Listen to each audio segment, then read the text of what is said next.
ఏంటి అందరు ఎలా ఉన్నారు? బాగున్నారా? ఈరోజు నేను మామిడికాయ పప్పుచారు చేస్తున్నానండి. రెండు మామిడికాయలు ఇవి. రెండు మామిడికాయలు తీసుకొని ఇదంతా పొట్టు తీసుకోవాలండి.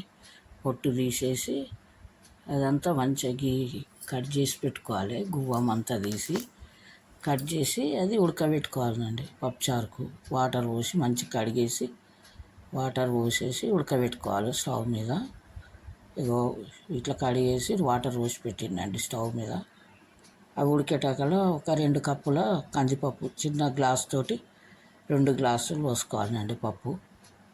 ఇక జీలకర్ర, ధనియాలు, ఎల్లిపాయలు అండి ఇవి పోపు చేయడానికి, సాంబార్కు, మామిడికాయ పప్పుచారుకు దంచి పెట్టుకోవాలండి. బొడ్డు దంచాలండి, సన్నగా దంచవద్దు, ఇవి మెత్తగా ఏం దంచుకోవద్దు. మామిడికాయలన్నీ అప్పటి వరకు ఉడుకుతాయి. పప్పు గట్టి ఉడికిపోయిందండి. కుక్కర్లో పెట్టుకున్న పప్పు. ఆయిల్ వేసుకోవాలి. ఒక గిన్నె బగోని పెట్టుకున్న ఆయిల్ వేసుకుంటున్నాం. ఇది మా అమ్మాయి చేస్తుందండి పప్పుచారు, మామిడికాయ పప్పుచారు. పోపుకు అవి జీలకర్ర ఆవాలు వేసుకోవాలి. ఫస్ట్ జీలకర్ర ఆవాలు వేసుకున్నాక అవి దంచి పెట్టుకున్న వేసుకోవాలి. పచ్చిమిరపకాయలు కట్ చేసుకోవాలి. ఇక జీలకర్ర ఆవాలు వేసుకున్నాను. అవి దంచినవి ధనియాలు, ఎల్లిపాయ, జీలకర్ర దంచి పెట్టుకుని ఇటు వేసుకోవాలి. ఉల్లిగడ్డ, జీలకర్ర ఆవాలు, కరివేపాకు అన్నీ పోపుకి వేసిందండి మా అమ్మాయి. టమాటాలు ఎక్కువ సన్నగా కట్ చేయలేదు, దొడ్డుగానే కట్ చేసింది టమాటాలు. మామిడికాయలు మెత్తగా ఉడికిపోతాయండి స్టవ్ మీద పెట్టుకుంటే.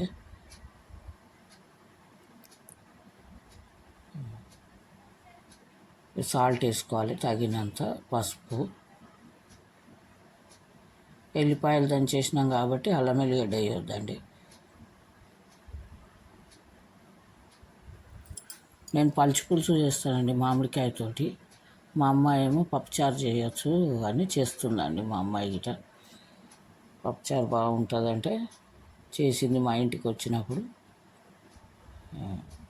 ఇంత ఉడకబెట్టుకుంది కదా, అది మామిడికాయను అంత ఉడికిచ్చినాం అన్నట్టు స్టవ్ మీద. ఉడికిపోయింది అది మెత్తగా. ఉడికిన తర్వాత అది చింతపండు పులుసు పోసే బదులు ఇది పోయాలండి మామిడికాయ. అది గుజ్జులాగా అవుతుంది మొత్తం ఉడికిపోయి. ఇగో ఇట్లా అయిపోయిందండి. అవి పీసులు, మామిడికాయ పీసులు అవి తీసేసుకోవాలి. ఇష్టం ఉంటే వేసుకోవచ్చు, కానీ ఎందుకంటే అది పప్పులు అయితే పీసులు వేసుకోవచ్చు. ఇట్లా గుజ్జు అంతా వస్తుంది ఒక్కటానికి. ఇది పోపుకు పోసేయాలండి.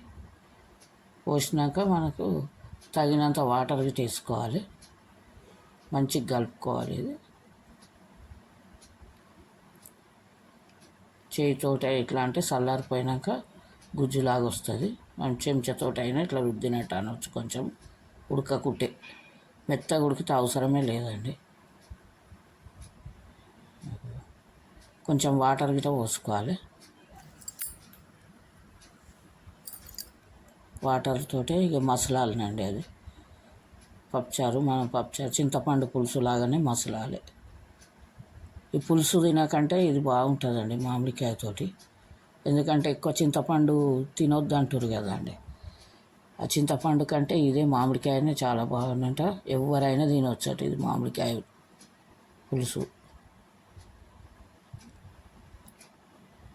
చింతపండు పులుసు అయితే ఇట్లా దెబ్బలు గిట్ట తగిలిన వాళ్ళకు సీమ్ వస్తుంది కదండి, ఇది రాదు.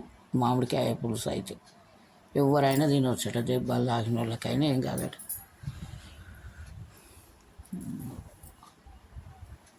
ఆపరేషన్ అయిన వాళ్ళైనా కానీ, కుట్లు పడ్డా కానీ ఏం కాదు. ఇది మామిడికాయ పప్పుచారు. ఇట్లా మసలాలనండి మంచిగా. మసిలేటప్పుడు మనం మళ్ళీ పప్పు రుద్దుకొని పోసుకోవాలండి సాంబార్ పప్పుచారు. మసులుతుందండి. టేస్ట్ చూసుకోవచ్చు మనం ఇప్పుడే. టేస్ట్ చూసి సాల్ట్ వాడితే వేసుకోవాలండి. కారం వేయనండి పప్పుచారులో నేను. మామిడికాయ పప్పుచారు కానీ చింతపండు పప్పుచారులు అయినా కానీ మేము కారం అస్సలు వేయం. మా కూతురు వేయదు, నేను వేయ. సాల్ట్ వేసింది. ఇక ఇప్పుడు కొంచెం తక్కువ పడ్డది చూసి ఉంటుంది. సాల్ట్ వేసినాము.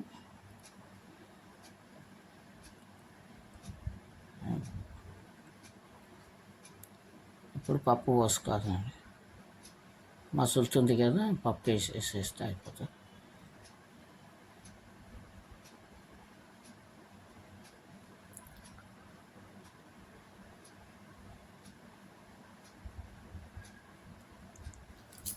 పప్పు రుద్దుకొని పోసుకుంటే అయిపోతుంది. ఇక మామిడికాయ పప్పుచారు. ఇక పప్పు చూసుకుంటే వేయాలండి.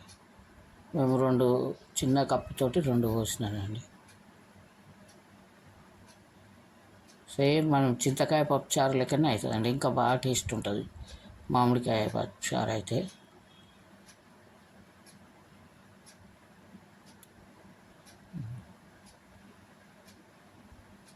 మామిడికాయ పప్పుచారు అండి ఇది. చిన్నప్పుడు మా అమ్మ వాళ్ళు చేసేవాళ్ళు అటగానే మామిడికాయ పప్పుచారు అంటున్నాయి. మా అమ్మ ఇటు అంటుంది.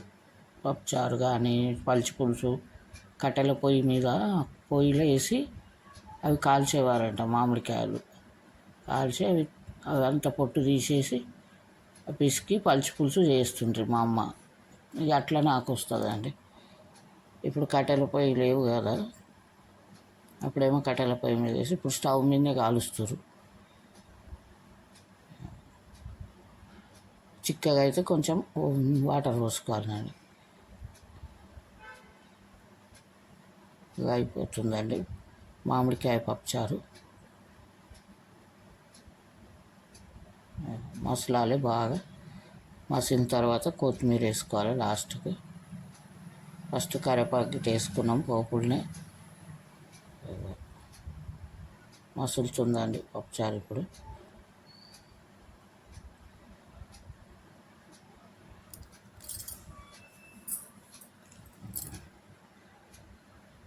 అయిపోయిందండి పప్పుచారు. ఇక కొంచెం సేపు మసలంగానే బంద్ చేస్తున్నాయి. ఇక పప్పుచారు మొత్తం